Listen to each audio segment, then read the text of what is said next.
Welcome to Shop Talk Live, Fine Woodworking Magazine's bi-weekly podcast. I'm senior web producer Ed Pernick, and joining me today are executive art director Mike Pekovich. Hey guys. Senior editor Matt Kenny. Howdy. And our esteemed editor Thomas McKenna III, Esquire, PhD, MA, BS, CBS, ABC. Hola. Did you say esteemed or steamed? Yes. Sometimes our esteemed editor is steamed. Anyhow, as always, if you dig this podcast, be sure to tell your friends about it. Spread the word over social media. Stop by our iTunes page. Maybe leave a nice comment, a 10-star rating. If you can find a way to leave a 10-star rating, you can also catch us over at iHeartRadio. Just do a search for Shop Talk Live. So with all that mumbo-jumbo out of the way, the reason we brought Mr. McKenna in today is because there's some talking we have to do about the 40th anniversary of Fine Woodworking Magazine. Good golly. Yeah. Yeah. Well, this is our 40th year, which is pretty cool. We started in 75, and with issue number 250, it's the November-December issue. We'll have all sorts of goings on regarding the 40th. We have some throwback articles in print. We have some contests online where we're having some great tool giveaways and anything from hand tools to big machines. And there's a 2-page list of prizes, single space, that Tom has compiled. Yes, and Dinners with Mike. well, that's the grand prize. In your pajamas. Yes. But the prize package is getting up there close to $15,000. So Sweet. It's worth keeping an eye on our website. And we'll have a separate landing page that Ed is helping to develop, and it'll be easy to sign up and try to win. So incidentally, I spent an hour today. I went over to the OC, the Operations Center for Taunton Press, and I was looking at outtakes, negatives, and slides going all the way back to issue number 1, and which was really cool. I was looking at outtakes of like Maloof, Krenov, Tegfried, all sorts of stuff in these quite literally very dusty boxes that were pulled down using a forklift. They're sitting on a pallet in the OC. And so we're going to be doing some like Throwback Thursday stuff too, which is kind of cool. Yeah. On the website? On the website, yeah. And on social media. We'll be all over the place. all right. over the place. That's right. We will That's be. what on social media, that's what pound TBT means, right? Throwback Thursday? That's Yes. correct. Yes. That's correct. Wow. Yeah. What are we doing Look at for that, Freaky busting Friday? that on you, Mike. Freaky Friday, we're having a special guest spot on Shop Talk Live with Jodie Foster. Nice. What? Jody, was she in Freaky Friday? Don't you remember watching Freaky Friday on the 16mm film strip in elementary school on rainy days? No. Oh, that was my elementary school. You sure that was a Jodie Foster film that you were Yeah. watching? Yes. Yeah, We used it, to watch it was Jodie Foster. And Wacky Wednesday. Herbie Goes Bananas and stuff like that Ooh, when I was I in like elementary that. school. I like On that. Fridays. Mike watched Steamboat Willie when he was in elementary school. No, it was the same was Disney wearing nature spats. documentary, Beaver Valley. Every day it rained. Are you Nice. kidding me? The Every same day it rained. Oh, Yeah. man. At least it never rained in California. My teacher That's had a true. thing. If it rained and we weren't watching a film strip, we would have to play, because we'd be stuck inside, right? We had to play this game. It was mandated by the teacher. It was called Silent Ball. And now I completely understand the point of this. Oh, my goodness. And so, like, you had to, it involved something about passing a ball around, and if you had possession of the ball, you had to be completely silent or something like that, or you were it, or I don't remember. But now I totally understand the point of Silent Ball now that I'm a grown man. Yes. Excellent. Shut these stupid kids up. So, yeah, 40th anniversary. So, basically, people should start looking for stuff in October, about the second week of October. It might be a little bit later, but just keep your eye out. We're still in the early. Well, we're getting close to the launch date, but we're still trying to figure out when exactly we'll roll it out. But it'll be between mid-October and mid-November. Cool. All right. At finewoodworking.com? You got it. Yeah, I can't tell you the first prize that we'll roll out. You can? cannot? I can. You can. What I is it? can. It will be a Lee Valley custom number 4 hand plane. Ooh. Very nice. I dig that. There are some huge, I will not divulge anything, don't worry. There are some huge prizes, though, in that mix. Yes. And the URL eventually for that, the landing page for all this information on the 40th is going to be finewoodworking.com/40 years, 40 years. So look forward soon. I think one of the prizes I think I can divulge is a pair of custom-made Mike Pekovich signature planing gloves. And matching leather chaps. And matching leather chaps. All right, let's get out of here. Is it Pick on Mike Day? It's always pick on Mike Day, Much, baby. yeah. Let's pick on everybody every day. Actually, Matt usually picks on me. So listen, let's head into a question. The first one comes from Thomas, who writes, "Love your show. It's the highlight of our Saturday morning. My question concerns my Japanese chisels and the hollow back. How does one avoid running into it when sharpening? I've reground the back, but that does not seem to be the answer. Are my chisels toast?" So let's first put this into perspective for people who aren't familiar with Japanese chisels. What do they look like on the back, on the flat back? Well, There's either a hollow or two hollows. multiple hollows, sometimes three. And the hollows are there because Japanese chisels are made by laminating a really hard steel for the cutting edge, backing it with a softer steel to support that. But when you say that's what backing it though, really the softer steel is on the top, It's on the top. and the super hard steel is on the bottom. And the softer steel takes a much keener edge than the harder steel? the Is that harder idea, steel or takes a what's keener edge. Okay. No, the hard steel is what constitutes both the edge and also the back of the chisel. Got it. Now, this is similar. The reason I started asking that was because this is a similar technique to what they use. I'm not kidding. That they used to make samurai swords. Sure. This idea of laminating. Well, That's good to samurai know. swords were they were folded and folded and folded. Right, but it was that's still a lamination. Basically, you're folding it onto each other Yeah. and then folding it again and pounding it and folding it. And Anyways, let's I'm get not back gonna to argue. Anyway. the hollows. So because this steel is hardened to such a degree to make flattening the back and polishing it easier, they hollow it out. They grind away a lot of that material, so you're really only removing just a little bit of stock to get that flat and polished. The problem is, as you sharpen that bevel sort of migrates back toward the hollow. That hollow can actually intersect that cutting edge. A couple ways to get around that is you can flatten the back more, and that will reduce the size of that hollow. Another thing you can do, in fact, they actually make punches especially for this, is you take a little punch. It's a little bit scary. Put your chisel on a hard surface, and you dimple the softer steel on the bevel, so higher up on the bevel, and that will actually deform that harder steel at the bottom. It will make it convex a little bit right at the cutting edge, Right. and then you re-flatten that, and you basically push that hollow further back, so you can sharpen quite a few more times before you have to do that again. Yeah, Have you had a chance to do that? I did, not on my really expensive chisels. were you successful? It worked, yeah. Okay. It's a little bit scary, and because that hard steel is brittle, if you're a little too heavy with your little punching, you can actually crack that. Did you cutting use edge. you used a nail punch, didn't you? I just used a nail punch. Yeah, I knew. Yeah. Yeah, I think I would do the grinding Phillips head on screwdriver. like a piece of granite.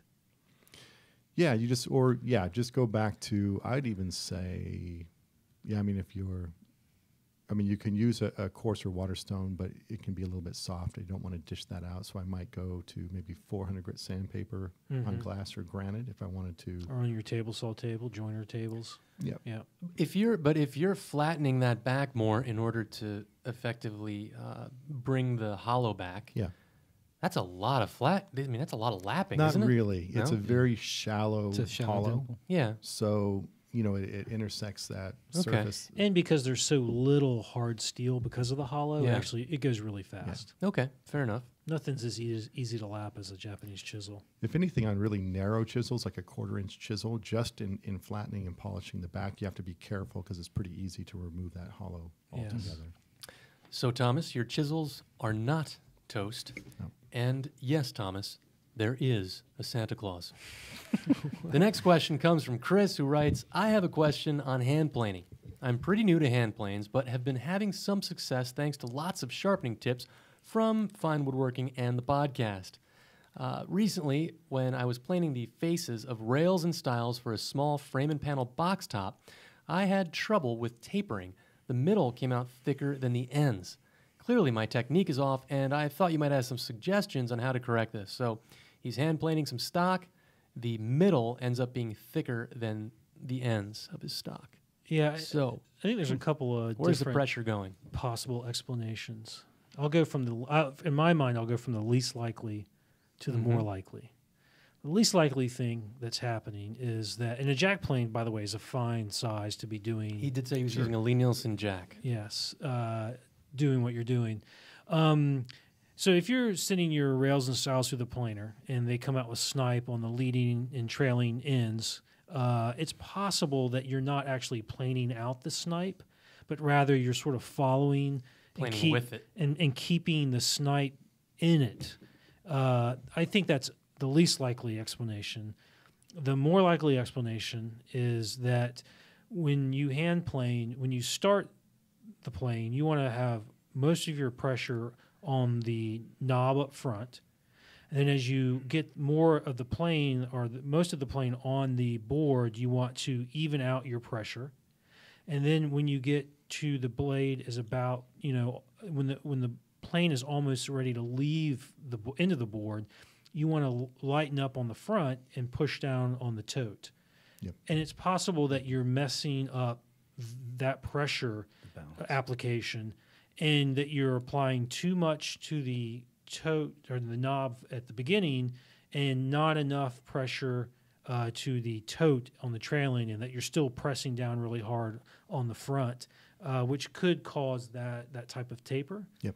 I think that's a more likely explanation, but I think you've got another explanation, Mike. No, I think you're right, and I think the easiest solution or fix for something like that is just, let's say this frame member is 10 inches long, just take a cut in the center, maybe 2 inches long, and then extend that out from the center 4 inches, 6 inches, 8 inches, and then a full pass, and that's a neat way to sort of kind of get things flattened back out. And it's a really common thing with a hand plane to end up with tapers where you don't want them, or you want to get tapers intentionally. That sort of progressively longer cut is a really neat trick, and just sort of pay attention to your work. And the other solution, which I think is, and also more likely explanation, is that he really just needs a more expensive hand plane.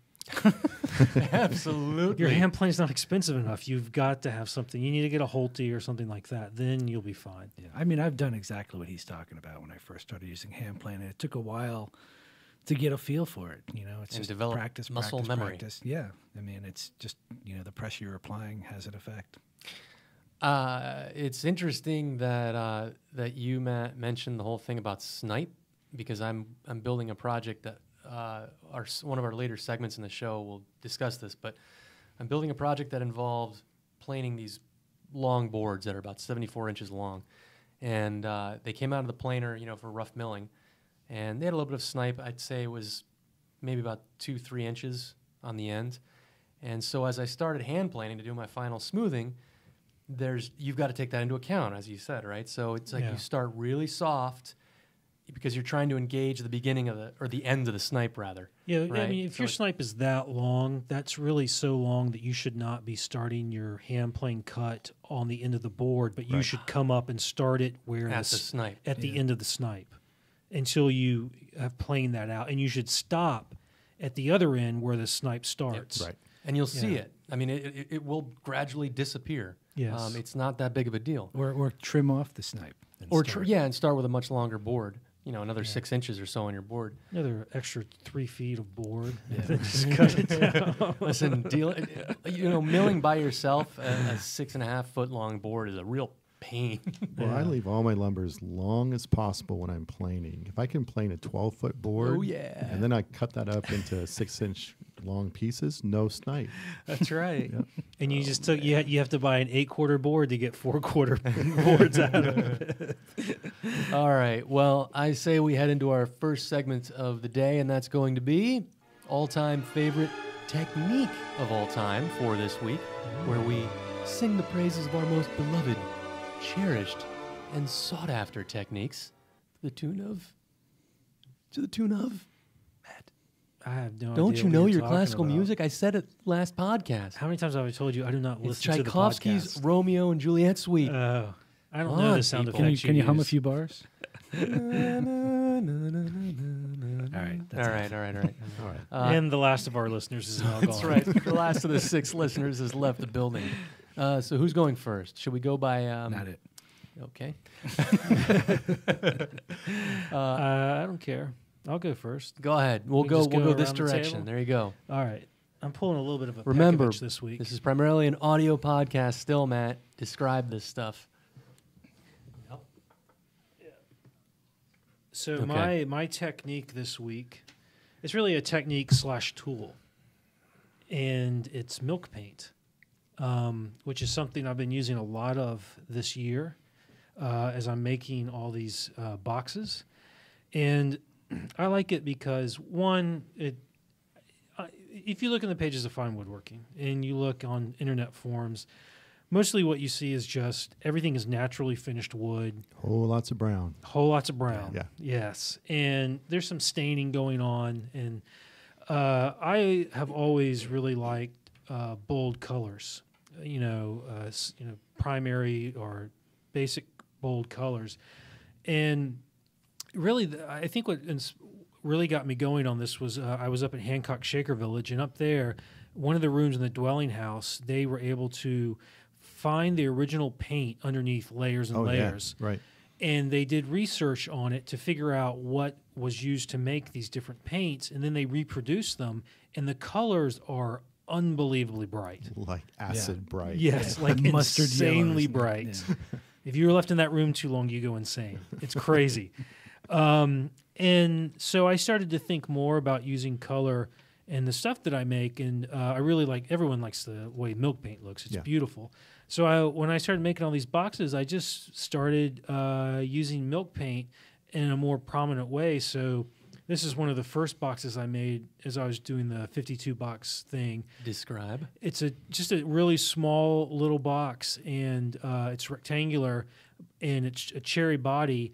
But the lid I painted entirely with Federal Blue milk paint, which is a nice complement to the cherry. And the handle? And the handle is a Cocobolo. Yes, it's Cocobolo. That's a good trifecta of contrasts there. Yeah, well, yeah, they complement each other nicely, and it's enough milk paint to pop, but not so much milk paint that it becomes overbearing. Right. So, I really like that. And then the more I was using, I just had a quick question.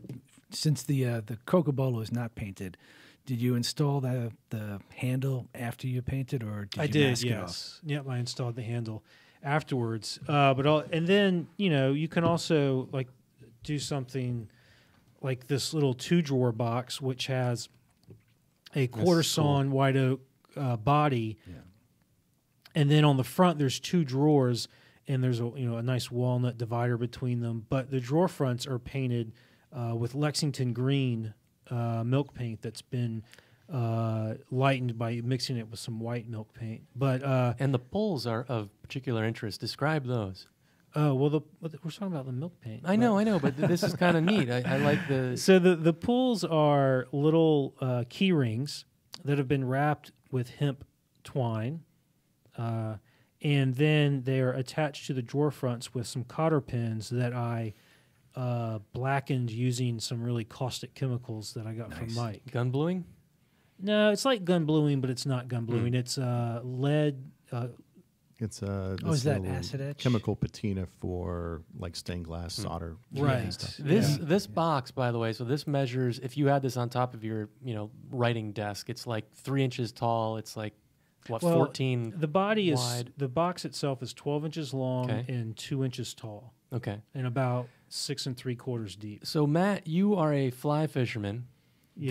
This, to me, looks like you need to outfit those 2 drawers for storing your flies. I'm serious. Yeah, maybe. That is a fly box if I ever Yeah. saw one. I really look awesome. at I don't know if they can see the drawer bottoms. Can you see the drawer Nice bottoms? walnut can. drawers. It's a Like quarter sawn walnut.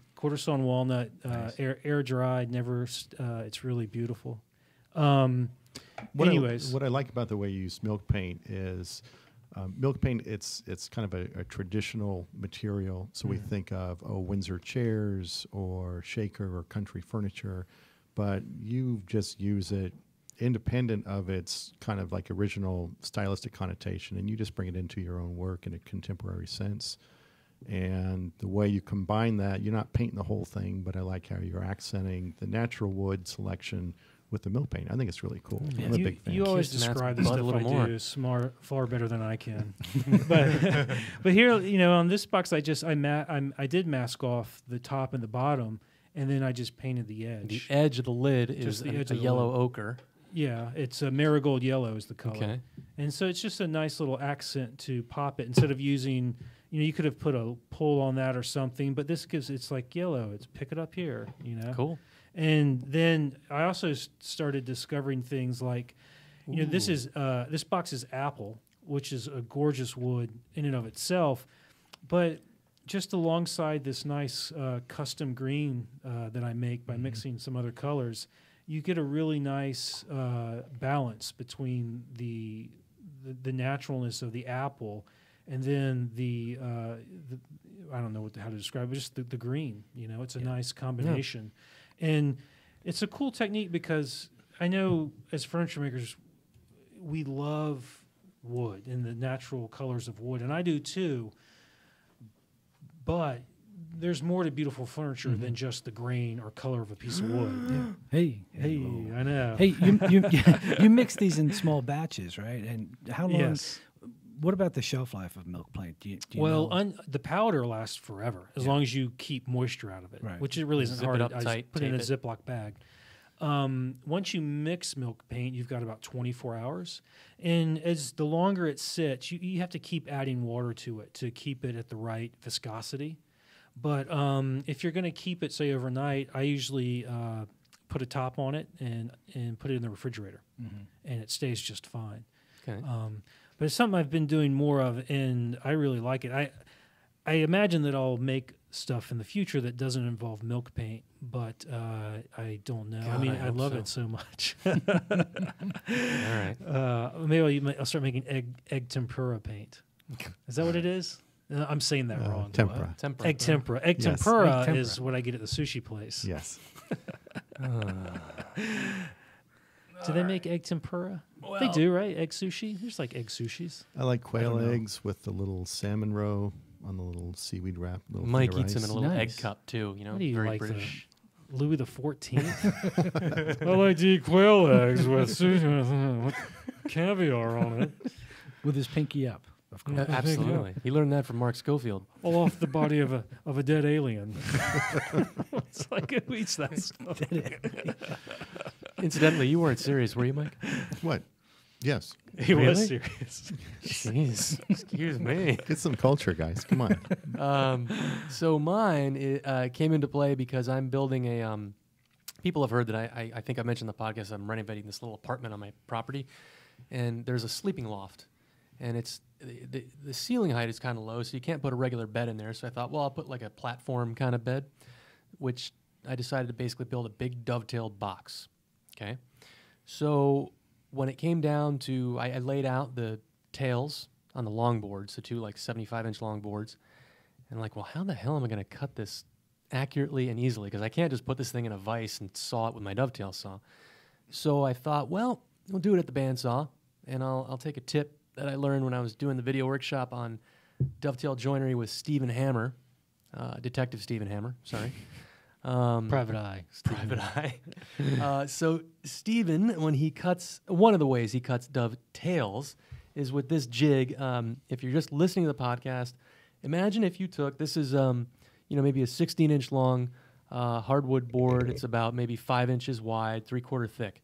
And I laid out the 1-in-6 angle that I meant to cut for my dovetails on it, and I bandsawed that, and then I passed that over the joiner to flatten that edge nicely. And then I put a little stop. It's like an inch-long block on the end.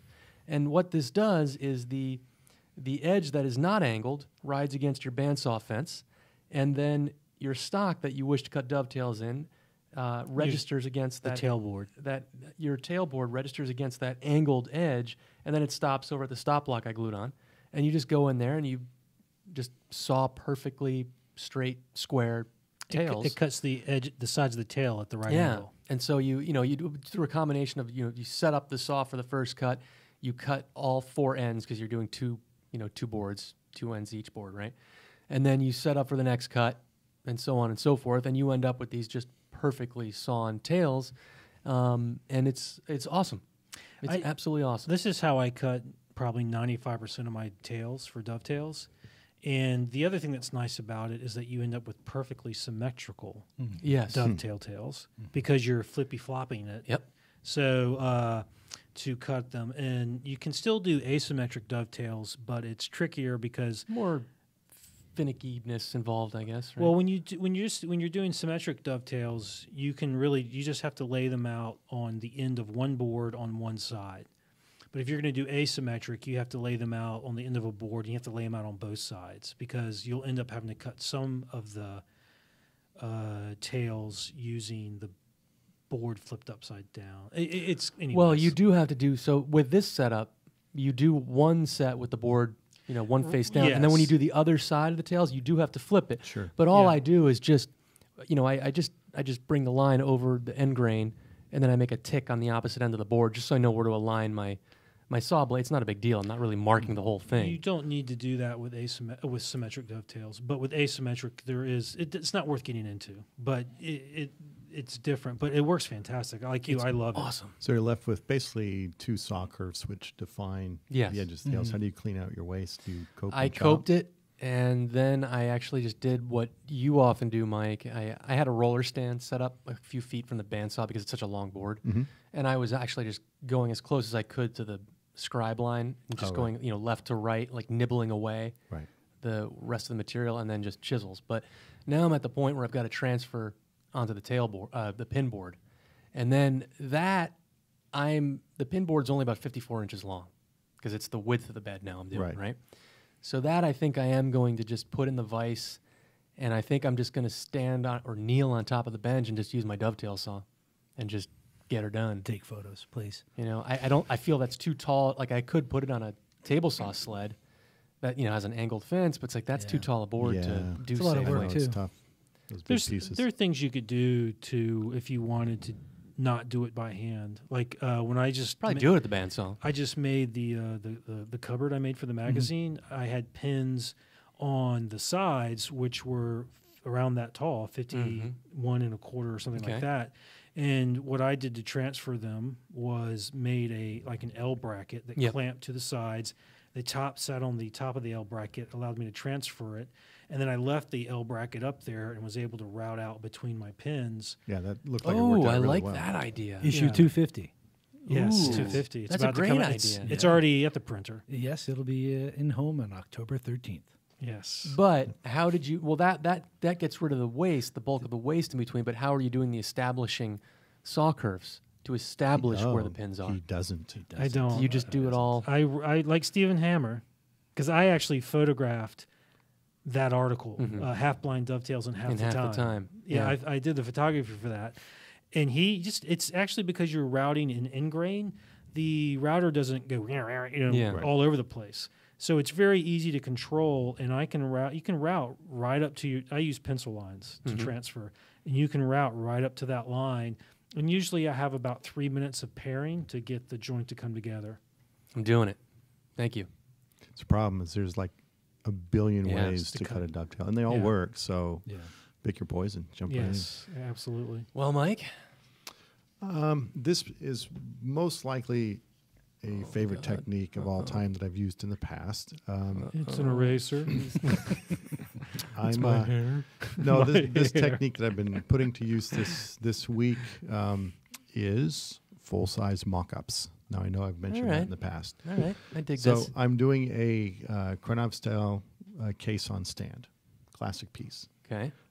So for me, in designing the piece, well, the first rule of thumb in design, because if you're making furniture, is that if you're making a piece with the function defines the basics of the form. So in this case, the cabinet or the case of the piece, its size was determined by the carvings that are going to be held inside. And from there, the size of the base is determined by the size of the case and how high off the floor the case needs to be suspended. So it's kind of a chicken and an egg kind of a thing. So the case determines the base.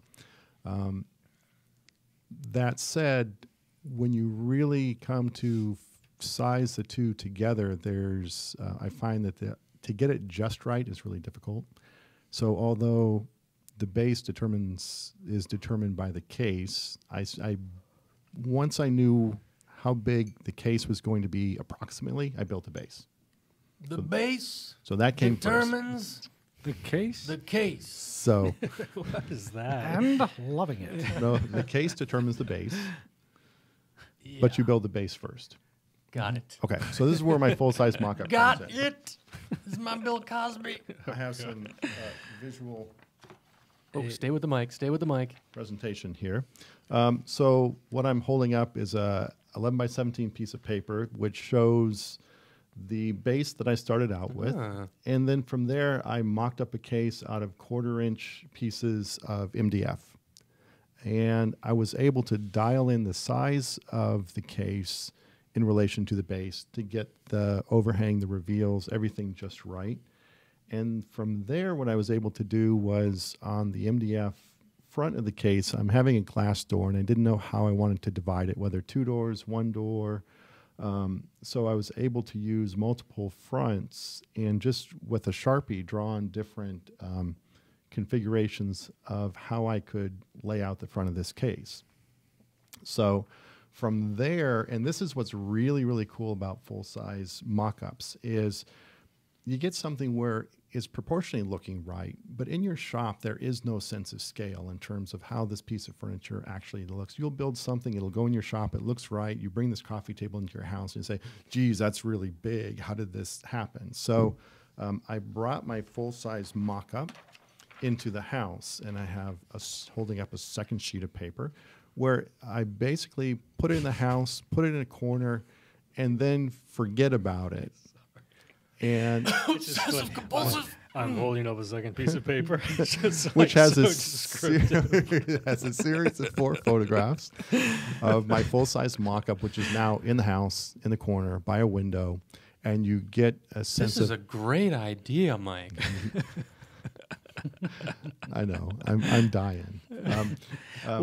So you brought it in your house, but no, I like what you did. Are you going to talk about what else after you took the pictures? Because that was cool too. Yes. So I brought it in the house and live with it, but don't stare at it, because if you stare at anything long enough, It gets defensive and it'll attack. it's gonna look normal. You're gonna get used to it, and you lose any sense of advantage by building a mock-up, which is you got to build something, and you got to be able to say, I don't like it for some reason. That's the first step in making something better in terms of design, is getting something as close to what you think is good, and then deciding that I don't like it for some reason, figure out what that is, change it, and see if you can keep honing that in. So I was able to bring this into the house, live with it for a while, and then I took it into Photoshop and just did really 5-minute down and dirty corrections to do a couple different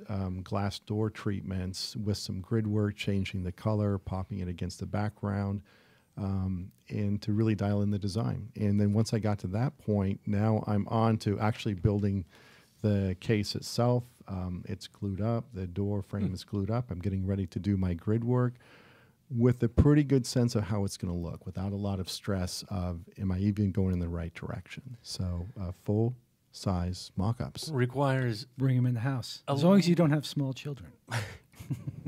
This requires a large amount of patience Yeah. to go through this entire exercise. Well, I salute you. no. And evidently a fair amount of time at work to do Photoshop. Hey, the boss is in the room. Ixnay on the Photoshop.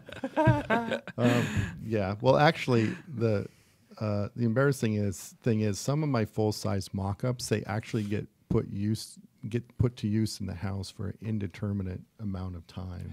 I had a 1/4-inch plywood little cabinet mock-up that sat next to my TV chair where my TV changer lived, in my little bowl of pistachios. And My mock-ups are generally hot glue melted together. That wouldn't work too well. no, that's what this was. And Oh, it's- really? Yeah. If you just walk by, the whole thing sort of shimmied back and forth. Oh, man. Yeah, my daughter would actually draw her own pictures on that. Oh yeah. So, Well, it's better to do it on the mock-up than the final piece of furniture. Yeah, and she's probably better at it than I am. Hey. Well, full-size mock-ups. Tom? Well, this is embarrassing. Don't worry, we won't do any full-size mockery. I have here an experiment that I did, and it kind of grew out of one of the things that, you know, I'm not in the shop every day or as often as Mike and Matt, and you know I'm Oh, you mean you're busy running a magazine? well, running a household too. But I mean, it's one of those things as I think I relate to a lot of our readers, where you sort of get into an idea of, you know, limiting or trying to do things the right way, and it's hard to like break the mold. And you know, talking to John Tetro last year about a piece that he had made, he really inspired me just to forget about the rules and just do what I want. And I had been making these little wall shelves for my house, and I wanted one in my bathroom that we had just remodeled, and I didn't want it open, so I didn't want to hinge it. So what I did is following John's lead, I just kind of winged it, and I made a fold-down door. See it. But I used wire nails as the hinges, and Yeah. I experimented on a pine piece, and it frustrated me a little bit till I got it down. But A spalted maple action on the front. yep, and it's a little dovetailed thing, and shop-made dowel, you know, which is in the Very top. nice. But it's Out goes the dowel plate. it was very cool, and what I loved the most about it was it was a little bit easier on the final piece, but just figuring out how I was going to go through the process of, you know, what's the order, build the box, then fit the door, and do all that fun stuff. And so it was really cool, and I felt like I figured something out all by myself. So obviously the hinge pins go together when the case is glued up. So everything's got to come together. No, right at once, No. doesn't it? The What hinge pins are from the outside. They are? Oh, okay. Yeah. I didn't know if they were buried on the inner. No, what I did is I cut the dovetails, glued up the carcass, cut the door to size to fit tight in the opening. Yeah. And then I used some old business cards to kind of layer up and tape to the front of the door to get the reveal I wanted. And then I marked the inside and transferred the layout to the outside with a combination square. And then I kind of did the hinge location by eye. So it was like about a 1/4 inch high. And So this is essentially for people who are just listening, it's a dovetailed box. It's it looks like oak or Yep. ash or something. It's oak. And then you've got a spalted maple front that actually imagine it folds down. folds down. Almost As like a opposed to folding, left like or a right. drop Like front a- desk or Exactly. a drop shelf Yeah. or something. That's cool. It's very And nice. it was fun to make, and it was one of those things where I really enjoyed doing it because I kind of winged it. I didn't draw up any plan for it. I just kind of And had how the are stock. how are you holding the door shut? Because There is a magnetic catch okay, on the I inside. figured. Okay. Oh my, you have some very tight dovetails there, Tom. If I I, like do this. say Well, so myself. Yeah. Just at least I made the mistake on the dovetail on the side that faces the wall. Nice. I had That's one the first gap, one you do. and it was fortunate. And it's the mistake, side so. facing away from the camera, so that's Perfect. That Yeah, worked I out didn't- well. You know, do you I know did that how on purpose, good too. I've gotten cutting tiny slivers of wood to glue Yes. into gappy It's a dovetails? talent, It's you know, a and talent. I feel like I'm progressing because I only did it once here. Well, I really like this piece. It's a very simple piece, but for me, this is what I really like about woodworking, where it's not over the top. You didn't spend 6 months planning this design. You're not, referencing 200-year-old designs or coming up with complex blueprints, but you came up with something that's simple, functional, it fits a need in your house, and it's really personal. It's got a very nice, unique spark to it, and it's like that's a cool thing. You got a shop full of machinery. You can sort of build a house to fit your lifestyle and Yeah. sensibility. I think that's really, really cool. I like that. Yeah, it was fun to make, and one of the things that I figured out that with the experimentation is I needed some spacers, so I basically epoxied small washers to the fold out door Right. to space it out from the side to the box. But it was a lot of fun to make. Very cool. I do see John Tetro's influence there. Yeah, I don't know if I'd call it my all-time favorite technique because I've only done it, like I said, a couple times. But it was really cool to just. One of the things about woodworking is just like figuring it out. I mean, that's the fun part. Mine is figuring out how to fix my mistakes. Well, that too. And not talking about it afterward. Oh no, that's what this podcast is for. Right? Can't get around that. Well, okay, let's move on to some more questions. We got one from Ken, who writes, "Can you please provide your tips for removing pencil marks from projects ready for finish? No matter how much I try, sanding never seems to eliminate all of my marks. I typically use a 5-inch random orbit sander, various grits, then hand sand. I use a variety of pencil leads and try to only press as hard as necessary. I've tried a variety of eraser types as well as paint thinner, acetone, and methyl hydrate. Good God. While these seem to work in some cases, they are not a perfect solution, and I am worried they will interfere with a final finish, typically stain and or tung oil. I've tried chalk in some cases, but I prefer pencil to identify parts." Ken, are you using a mallet and the pencil as a chisel more, or what are you doing here, man? Yeah, I think we need to revisit this notion only as hard as necessary. Yeah. I mean, the thing, it's funny, I learned this, one of the first lessons I learned in woodworking when I came to the magazine was how to erase pencil marks. And it, I think I used to get frustrated, but our old shop manager, John White, says, "Hey, just use mineral spirits or naphtha." That's what I do, but he says that's not working for him. So I don't know what he's... Because what he means pencil is actually a permanent archival pen. But you do. But it's a sharp pencil, not a Sharpie pencil. A couple of things. I did learn the hard way that I used to make marks much too hard. And so I backed off. I mark pretty darn lightly. And number two, when I learned how to use a smoothing plane, a lot of these problems with marks disappeared. I mean, one thing, you shouldn't be marking up parts that are even remotely close to having their finished surface on them. Right. Yeah. It's sort of like, when are you marking parts? Yes. And then also where. And that Where. Like, mark it on the inside of a joint. Yep. Yeah, right after parts are cut to width and length and milled. And I'll do like a joinery roadmap and cabinet maker's triangles on every single piece. So lots of surfaces that'll become finished surfaces. But then once I begin that surfacing process, all those marks get moved to inside the joinery, someplace where they're not going to be removed. And so maybe that's it. And yeah, I definitely, once you hand plane a surface and it's ready to go, I certainly try not to draw on that with pencil. Right, and a hand plane should remove any pencil marks that you put. Right. We need a new sound effect, by the way. This is so when Mike says things like joinery roadmap, it'll go, a Mike Bekovich trademark.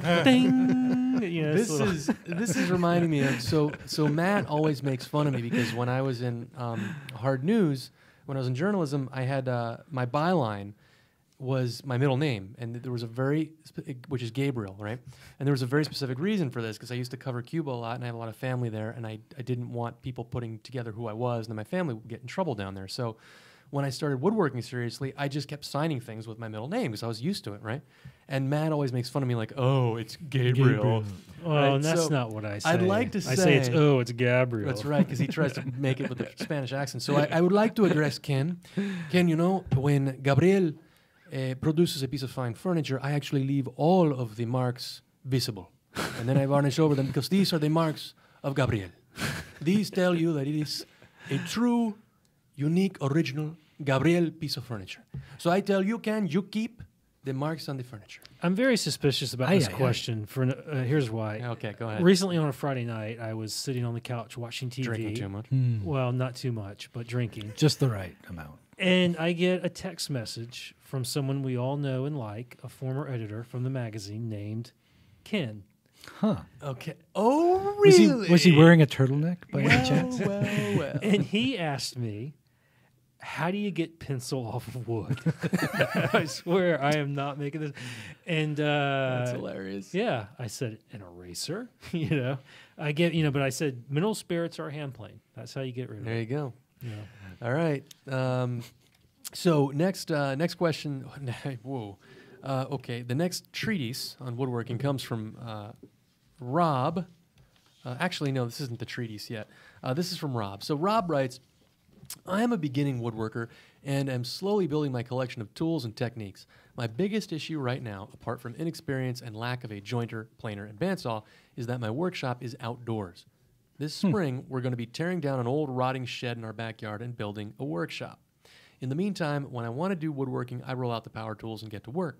My current bench is a $60 MDF and 2x4 workbench I got from the local Home Despot. It's been great for what it is. But he actually wrote Home Despot. That's actually what I always say. Home Depot. But it doesn't have any dog holes or a vise or any other real woodworking stuff, work holding stuff. I'd like to get into more hand tool work. I'm toying with the idea of building a workbench. There are two issues with that. One, I have no room to store it inside. I can store it on the patio where it will be protected from the rain, but that's about it. Two, you guys just suggested on the podcast not to build a workbench as a newbie woodworker, and the advice was really sound. That's not quite what we said, but we'll get into that. But here's my reasoning. I think the experience of building one with some cheaper materials, say pine, would be good and would advance my skills. If I build it cheaply and it gets destroyed between now and then, I have an indoor workshop, then it's no great loss. If it doesn't get destroyed and I later build a nicer bench, then I could use this temporary bench for an assembly table, blah, blah, blah, blah, blah. My alternative is to add a cast iron vise of some kind onto the Home Depot bench. Is there value in making a temporary bench the way I've described? What do driveway outdoor woodworkers do?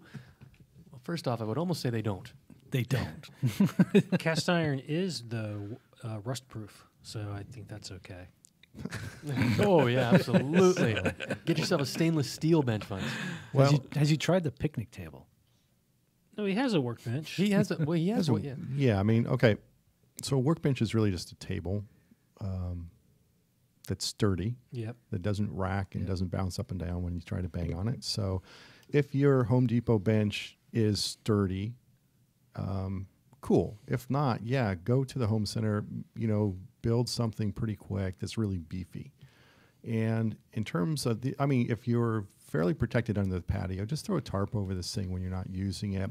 If the ground ever gets wet, get some epoxy, mix it up, and coat the bottom of the feet with epoxy so you're not wicking up. Turn it upside down. Yeah. And then do it so the epoxy soaks in. Ooh, yeah, so you're not wicking moisture up into the legs. This thing shouldn't rot.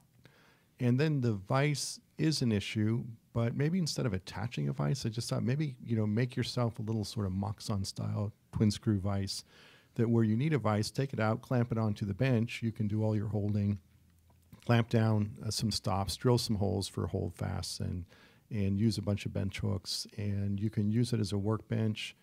And then take your nice twin screw vise and put it in the house or in the garage when you're not woodworking and get that out of the weather. What's a Moxon? A Moxon vise? I've never heard of that before. Wax on. Moxon, Moxoff. We're playing Stump Mike.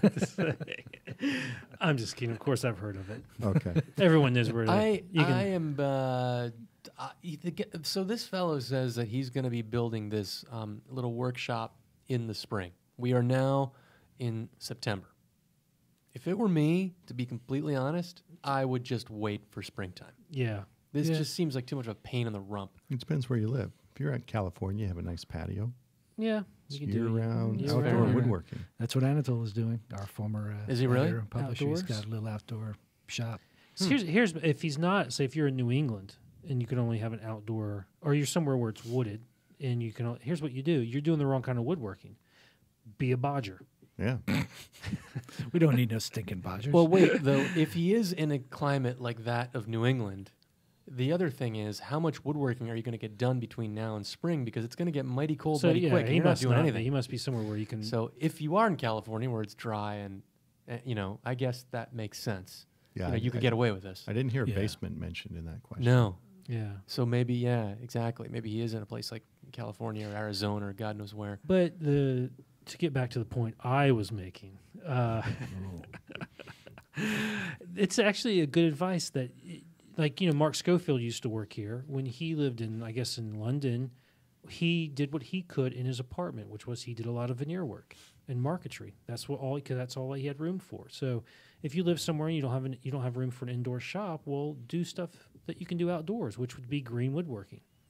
That's right. And another sort of definition of a workbench is a kitchen island with a cast iron vise. There you go. So just stick that thing in the middle of your kitchen, Nice. chop up your carrots and He potatoes does on say it. we Yes. are building a shop, so I assume he Yeah. has some kind of spouse. Someone. It's There you go. All right. who's probably not One of gonna our be- former editors, his workbench was in the middle of his kitchen. who. Vinnie Lawrence, I think. Really? I believe that. Okay. The next question, this one is the treatise. Yeah, wake me up when you're done reading. Now, it comes from... Can you do it with the accent again? This question, it comes from Evan. And it has many multiple parts to the question. And the reason I'm going to answer this is because Evan, his father, his papi, owns a woodworking shop nearby where I live, and he told me that I could use his wide belt sander anytime. So, Evan, please be prepared for me to show up, eh? So, so Evan says, it's a little long, and there's a few different questions here. I'll try and paraphrase where I can, but it's a little long. I thought I should give you some background on myself. I'm a professional custom cabinet maker and architectural mill worker by trade. My father owns the business at presently. There are about 15 employees in the company. We mainly do very high-end homes, like $5 million and up in Greenwich, New Canaan, Darien, etc. These are like the bougie areas of coastal Connecticut. It's the Gold Coast. The Gold Coast, It's as not they even say. the bougie I know, I areas. hate It's saying the- that, though. That is such a snotty thing to It's the say. filthy rich Yeah, area. it is. I am attaching some pictures just to have fun and to show off, and we'll put these pictures up in the video version of the podcast. But this guy's doing some serious high-end work. Having been in this particular trade for 10 years and having subscribed to the magazine for 7, I've been struck by how little overlap there is between how we work versus how a custom furniture maker does. Most of our work is in sheet goods, with hardwood being used mainly in doors and wall panels.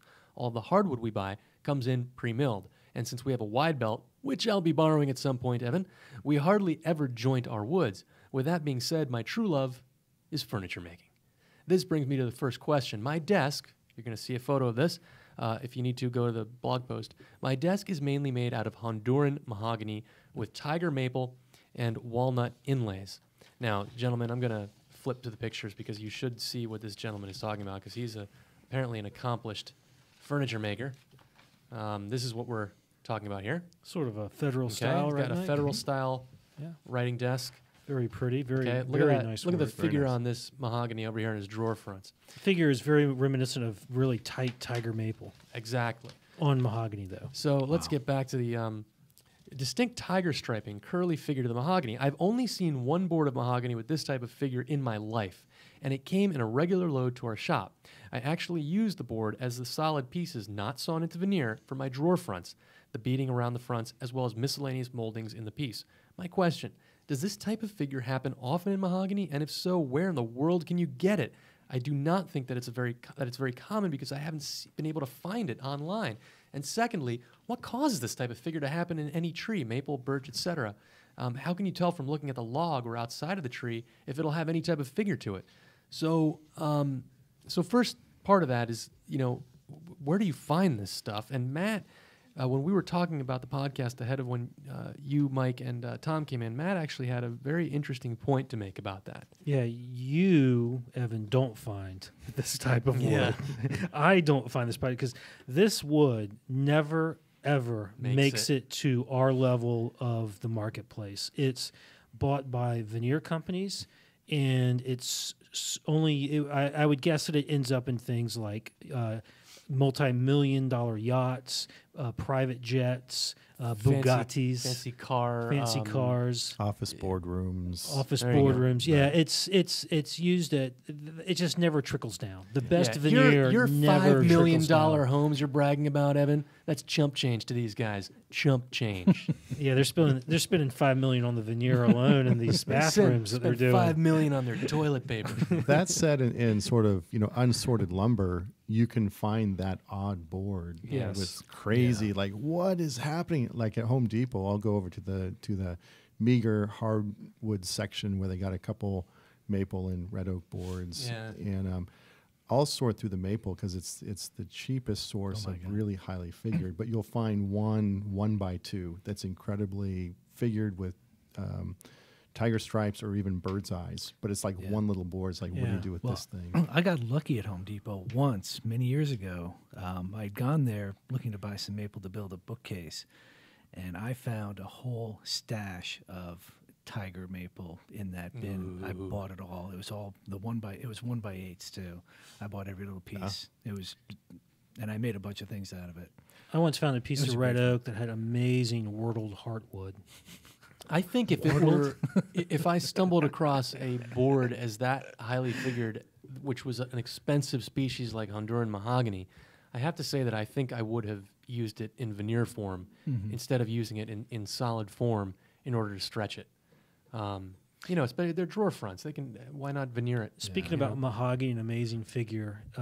There was an article in Fine Woodworking long ago, before either one of you guys got here, and I remember I read it in my friend Joe's shop down in South Carolina about this mahogany tree that fell. They cut it down, but it fell into a ravine down in somewhere Central America, and they couldn't get it out. And it sat there for like 40 years. And then finally, they were able to get machinery back in there and pull this gigantic mahogany tree out. And they pull it out, and it goes to the mill. And this stuff they were writing, it says, this is the most wonderfully figured piece of wood that has ever been found. And they showed a picture of something made with its solid wood drawer fronts. And the figure transferred from the face grain to the end grain. Whoa. It was tremendous. It was mahogany. And the article was just about finding this piece of wood, milling it up, and then there was a big auction to sell off parts of it, and now it's gone, I guess. Wow. No, it's not gone, because you know who used some of it, I think, on his David Marks, I believe, once used a piece of it on his show. Incidentally, Matt, grab your boxes before they fall off because of the mic cord. So how does this happen? I've always been led to believe, what I've read is that you get this sort of figure in places like crotches, where a branch is coming out, anywhere where you have a sudden change in grain direction. I don't know anything about. I think that's having one tiger one maple. cause of it, is that stress or reaction wood. The short answer is people don't really know for sure. Right. No one really knows what causes somebody figure. knows, and you know his name. Who? Gabrielle. No. I was thinking of R. Bruce Oakley. Or Bruce Oakley. He's one who said, Don't know. we don't really know. Don't really know. Yes. Oh, So that came from the man himself. Wow. I mean, what figured wood is that you have the grain of the wood turning up and coming out the face, and so you have this difference in chatoyance between the end grain that's showing. He's been waiting to say and that the word long for grain so long. that's what. Yeah, all figure wood figure has. is the direction of the grain in relation to the face of the board as it's sawn. Yeah, because if you saw a board open, resaw it, and you look at it from the one angle, the two boards appear to have different colors or different chatoyance, and that's because the grain is running in different directions. Right. That's even a normal board. The only type of figure that I can explain in terms of science or in terms of knowing what causes it is rowy grain, which you see a lot in so-called African mahoganies, and that's caused because one year the grain grows up in a spiral in one direction around the tree, and the next year it grows up in the opposite direction. So you have these two layers of grain growing in opposite directions, and that's also why it comes out in those really tight rows, because it's one year after another. Right. That's the only type of figure I know. That's why it's really difficult to work, because every half inch the grain is changing directions. Yeah. So That's a excuse me. scraping. Evan's second question concerns moldings in new versus very old houses. He says that when looking at moldings in newer homes, the molding is perfect at first, but a couple of years down the road, the molding is separated in the corners due to movement and settling, etc. But in very old homes, the molding looks closer to the newest of homes, meaning, all that molding is tight. The corners are super tight. Everything is, there's no gaps anywhere.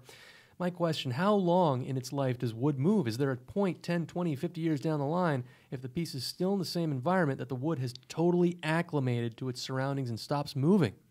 No. Well, no. It's But always going to move. Mike had the most succinct and perfect answer to this, and it's right on the money, I think. Yes, Matt.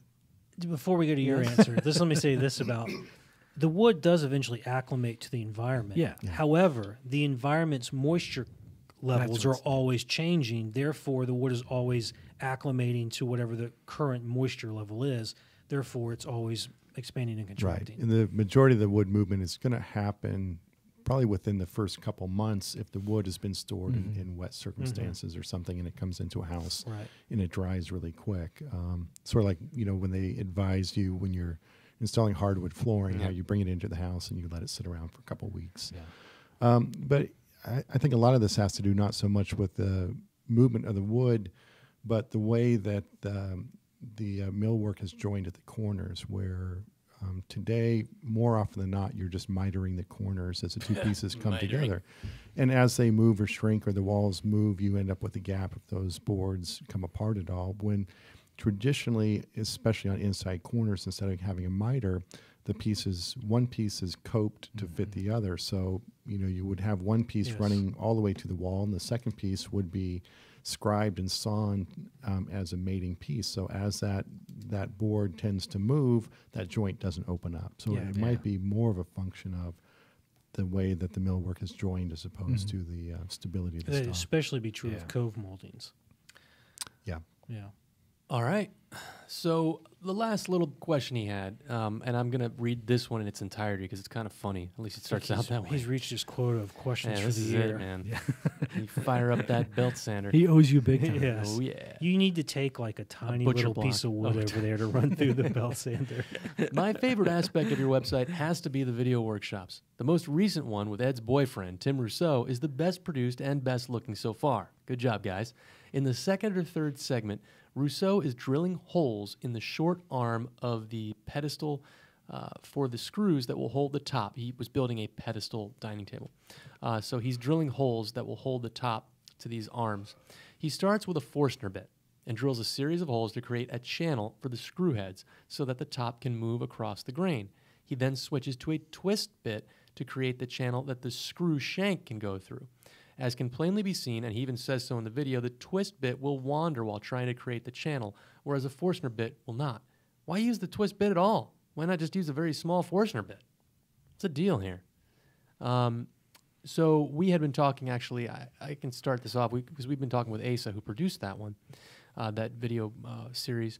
And Asa had remarked that if his memory serves, and he may be wrong here, but he seems to think that he did a series of holes with a twist drill that were slightly spaced apart, and then came back and cleared the material in between. The reason being that, as Tim said, if you try to drill, you drill a hole with a twist drill bit, and then you drill one right next to it so that it doesn't have a wall surrounding all 360 degrees around the bit, that the V shape at the end of that bit is going to force it to wander right out towards the hole next to it. Whereas a Forstner bit, that's much less of a problem. Forstner bit is guided by the rim as opposed to a center It'll point. bite on the side, on the rim. Yeah. That said, if they're too close together, it's still going to wander. And I find that Forstner bits, when you get in smaller diameters, there's less of that sort of rim-guided benefit the smaller the bit. So, Even a Brad point bit would wander in these cuts if you didn't do them properly. Yeah, so I don't think the bit choice really matters here. All right. Yeah, go slow. The slower you go, the less the bit's going to wander. And I think that a Brad point bit is going to behave a little better than a what's the other one? Twist bit. Twist bit.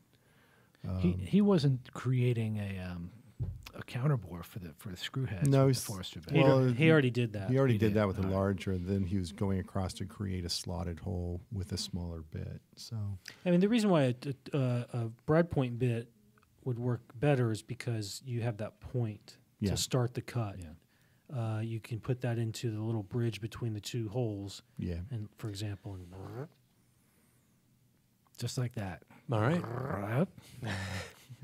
Okay, so you'll notice we answered 4 in a row and skipped our second segment. This is now our second segment of the day.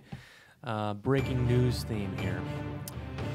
Ladies and gentlemen, this is my last podcast. I can't believe I just said that. So why are you smiling? yeah, why are you so that- happy? This that- isn't funny. that is a nervous smile because I cannot believe I'm saying this. This is actually the podcast is one of the things I love to do most here, and our lives have changed in my my home, and so I got all this craziness going on, and so I am going to be stepping away from Fine Woodworking, and this is it. That sounds so creepy. You just took a new job. Just 90 took You a new quit. job. You left us. Yeah, I'm leaving you. Ed was fired because You're he dead to kept me. bringing I his chickens to work. I have done this for 94 episodes. Really, Um, 94? We've this is done holy 94 94. episodes. And Good golly. That's like almost 4 years. it is nearly 4 years. Yes. Why don't you stretch it out to like 104? I would love to stretch it out to 104, but It's going to be so between now and the next episode, you guys have 14 days to figure out. Actually, less than 14 because we record this several days ahead of launch. So you have less than 14 days to figure out what the heck you're going to do for October 9th. It's like Jeopardy. It's Yeah. maybe get Alex Trebek. So if anyone lives near Newtown, Connecticut, And has a professional radio voice. yes, and doesn't mind being picked on, We should we should write to the guy who has the show on Telemundo, Don Francisco. See if he'll do it. yes, It'll be a Awesome. good voice. That'd be Yeah. a crazy awesome voice. Yes, absolutely. Is Don Pardo dead, or is he still dead? I think Don Pardo's been He's- dead for like 20 years. he's still dead. Yes. Anyhow, it's been fun. So Yeah, we're gonna miss you, Ed. thank you. Yes, You're All right. an integral part of the podcast. and our lives. All right, I'm getting uncomfortable. Let's move on. All right, guys, we get lots of comments on our page in the iTunes store as well as through email. And every week, I like to acknowledge the kind folks who leave words of encouragement up there. So here we go for this week. Longtime iOS Mac user writes, that's an interesting Weird online name. handle. Yes. Informative, personable discussions on tools and techniques. And from EQ Citizen, if you're at all interested in working wood, or even if you're not, this podcast is for you. It is lighthearted, informative, and best of all, it's fun. Only downside is that I have to wait 2 weeks for my next fix. Move it to once a week, and I promise I'll send in a question every week, and we'll even chip in $1 or $2 for the privilege. Keep it up. Oh, and Mike Pekovich is a pod god. Oh, I'm not kidding. It says that. It does say It that. says he's a pod god. Pod God. Pod god. We have a new nickname. There you go. I've got a new license plate. The god. Tear up the business card. That about wraps it up this week for Shop Talk Live. It also wraps it up for me. These guys will be back again in 2 weeks on October 9th, 2015 for their next podcast. I'll be moving on to the next step in my life, and yes, I'll still be building furniture, and yes, I'm ready to become a subscriber, oh my God, to Fine Woodworking magazine. Crush you twice as much as anybody else. I will miss this place dearly. Cheers, everybody. It's been real. When Gabriel produces a piece of fine furniture, I actually leave all of the marks visible. And then I varnish over them because these are the marks of Gabriel.